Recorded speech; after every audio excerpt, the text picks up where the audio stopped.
The NFL Draft is by far the most exciting thing in all of sports. MLB isn't even covered that much and has a million rounds. 90-something% of NBA first-rounders don't even become decent regulars. And the NHL is, well, just not as popular as the NFL. Throughout the years, NFL fans have always gathered to watch the potentially franchise-changing selections come up. With the 2016 NFL Draft behind us, let's take a look at how every pick from 2001 to 2015 has held up so far.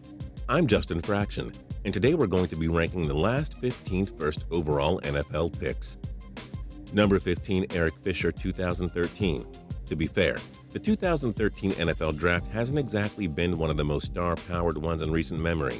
It was one of the worst ever in terms of quarterbacks as well. The Kansas City Chiefs took the tackle out of Central Michigan with the hopes he'd be a building block for the franchise. The Chiefs did not make the playoffs the following season, but through his first 3 years, Fisher's been nothing more than a huge disappointment. He's running out of time to prove himself. Number 14, JAMARCUS Russell, 2007. The poor Oakland Raiders and their die-hard fans.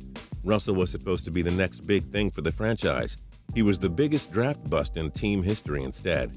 Russell played just 3 seasons in the NFL, throwing a mere 18 touchdowns and 23 interceptions, along with 4,083 yards. Russell attempted comebacks in 2013 and 2016, but to no avail. Number 13, Jadeveon Clowney, 2014. Remember when the Houston Texans had the league's best pass rusher in J.J. Watt, but went 2-14 in the 2013 season and needed a new quarterback? But Clowney was a once-in-a-generation prospect that they had to take. So do we. And he's played just 2 seasons and could have become a star, but he has a long way to go. 47 tackles, 4.5 sacks, 1 forced fumble, and 6 passes defended don't scream first overall pick worthy. Number 12, David Carr, 2002. To be fair to Carr, no NFL quarterback could possibly save the Houston Texans franchise he had to play with for his first 2 seasons. They were awful. That being said, he did not pan out as expected, spending most of his career on the bench. But hey, he won a ring as Eli Manning's backup in Super Bowl 46. Take that, haters. Number 11, Sam Bradford, 2010.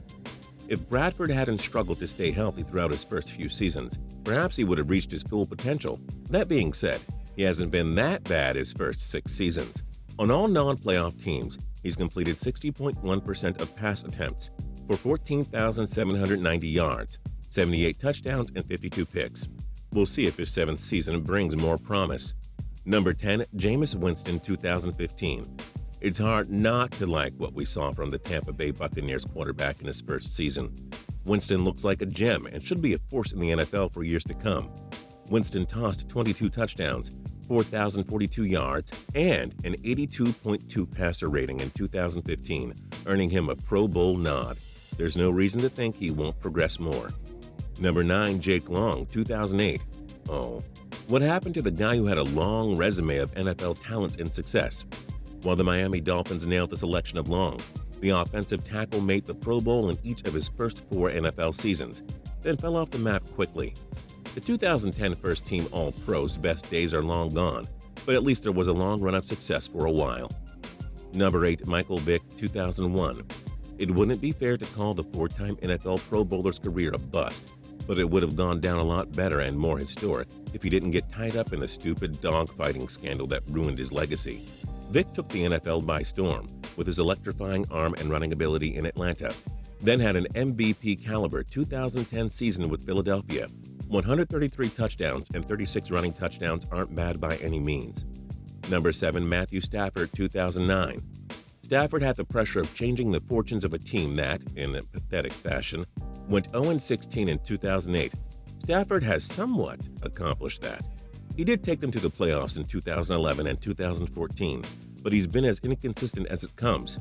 As of Week 17 of 2015, he had 163 touchdowns, 98 interceptions, and 25,796 passing yards.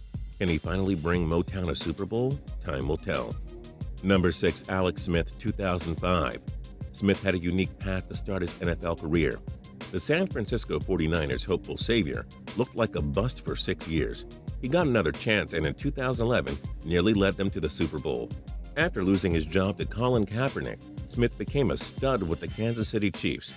He made it to his first Pro Bowl in 2013 and has a respectable 142 touchdowns against 83 interceptions and 24,344 passing yards heading into 2016. Number 5, Mario Williams, 2006. Unlike Carr, Williams did become a star number 1 pick that the Texans had hoped for. The 4-time NFL Pro Bowler has emerged as one of the league's most dangerous pass rushers. Through his first 10 seasons, he notched 96 sacks, 16 forced fumbles, and 19 passes deflected. Now, can we keep it going in Miami? Number 4, Carson Palmer, 2003. Well, it did only take him over a decade to finally prove it. But once he joined the Arizona Cardinals, Palmer showed us he truly is a talented quarterback, so many of us misjudged for years. The 3-time Pro Bowler made the Cincinnati Bengals a playoff team in 2005 after nearly 2 decades of no postseason. His 259 touchdowns and 40,036 passing yards are remarkable. Number 3, Andrew Luck, 2012. After over a decade of dominance from Peyton Manning, his absence in the 2011 season gave the Colts the number 1 pick. They took the Stanford standout and Luck produced immediately. He took them to the playoffs in his first 3 years, but an injury-ravaged 2015 season was a mess. Still, 3 Pro Bowls, 101 touchdowns, and 14,838 yards in under 4 seasons is special. Number 2, Cam Newton, 2011. The Carolina Panthers got themselves a man who changed the landscape of the NFL. Newton took them to the playoffs in years 3, 4, and 5 in the NFL, including a trip to Super Bowl 50 after an MVP 2015 season. The 3-time Pro Bowler has 117 touchdowns and 18,263 yards through his first 5 NFL seasons. And number 1, Eli Manning, 2004. Hold it! We know he's as inconsistent as it comes. Yes, Luck and Newton will probably have better careers, but taking all accomplishments into account, Manning is the best. 2 Super Bowl rings, 2 Super Bowl MVPs, 4 Pro Bowls, 294 touchdowns, and 44,191 passing yards through 2015 do not lie. There's a debate as to whether or not Manning is elite, but he's no doubt accomplished much more than everyone else on this list. End of story. For now. Which one of these picks would you take first? Join us in the comments below. If you like this video and learned a thing or two, clicking the like button helps us out a ton, and we appreciate it. If this is your first time coming around to Total Pro Sports, though, subscribing is a great idea because we put out videos like this every single day. But as always, thanks for watching, and we'll see you guys next time.